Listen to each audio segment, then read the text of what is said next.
Hello friends, മോളുടെ അരങ്ങേറ്റത്തിന് മുന്നോടിയായിട്ടുള്ള ചിലങ്ക പൂജ ദിവസമായിരുന്നു. മോൾ രാവിലെ തന്നെ ഡാൻസ് ക്ലാസ്സിൽ ചെന്ന് ആക്കിയതായിരുന്നു. ഞങ്ങൾ ഈവനിങ്ങാണ് എത്തിയത്. 4 മണിക്ക് ശേഷം പാരൻസ് വന്നാൽ മതി എന്നാണ് നമ്മളോട് ടീച്ചർ പറഞ്ഞിട്ടുണ്ടായിരുന്നത്. അപ്പോൾ അവൾക്ക് വേണ്ട സാധനങ്ങളായിട്ട് നമ്മൾ ഈവനിങ് എത്തി. ടീച്ചറുടെ അനുഗ്രഹം മേടിക്കാൻ വേണ്ടിയിട്ട് നമ്മൾ ടീച്ചറുടെ അടുത്തേക്ക് പോവുകയാണ്. ഇതാണ് മോളുടെ ഡാൻസ് ടീച്ചർ, വനിത ടീച്ചർ. മോൾ 4 വർഷമായി ടീച്ചറുടെ കീഴിൽ ഭരതനാട്യം പഠിച്ചു വരികയാണ്. അപ്പോൾ ടീച്ചർക്ക് ദക്ഷിണ എല്ലാം കൊടുത്തതിന് ശേഷം അവൾ ഏറ്റവും കൂടുതൽ വെയിറ്റ് ചെയ്തിരുന്ന ഒരു നിമിഷമായിരുന്നു ഇത്. ചിലങ്ക അവളുടെ കൈകളിലേക്ക് എപ്പോൾ കിട്ടും എന്നുള്ള ചോദ്യം ഞാൻ ഒരുപാട് തവണ കേട്ടിട്ടുള്ളതാണ്. അവളതിൽ ഭയങ്കര ഹാപ്പി ആയിരിക്കുമെന്ന് എനിക്കറിയാം. ഈ ഒരു മൊമെൻ്റ് അവൾ ഒരുപാട് വെയിറ്റ് ചെയ്ത് കാത്തിരുന്ന ആ ഒരു മൊമെൻ്റാണ്. എല്ലാവിധ ഐശ്വര്യങ്ങളും ഞങ്ങളുടെ മോൾക്ക് ഉണ്ടാവട്ടെ എന്ന് പ്രാർത്ഥിക്കുന്നു. ടീച്ചറുടെ അനുഗ്രഹം മോൾക്ക് നന്നായിട്ടുണ്ടെന്ന് അറിയാം. ഇത് ടീച്ചറുടെ ഹസ്ബൻഡാണ്. അപ്പോൾ അദ്ദേഹത്തിന് നമ്മൾ പുടവയും ദക്ഷിണയും കൊടുത്ത് അദ്ദേഹത്തിന് അനുഗ്രഹം മേടിച്ചിരുന്നു.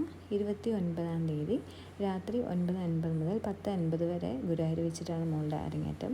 അപ്പോൾ പരിപാടിയെല്ലാം കഴിഞ്ഞ് നമ്മൾ വീട്ടിലോട്ട് പോവാണ്. ഇത് നമ്മുടെ സ്വന്തം മാളുക്കുട്ടി, നമ്മുടെ വീടിൻ്റെ തൊട്ടടുത്ത് തന്നെയാണ്. മോളുമുണ്ട് അരങ്ങേറ്റത്തിന്. അപ്പോൾ ബാക്കി വിശേഷങ്ങളെല്ലാം ഗുരുവായൂർ വെച്ച് നിന്നിട്ട് കാണാം.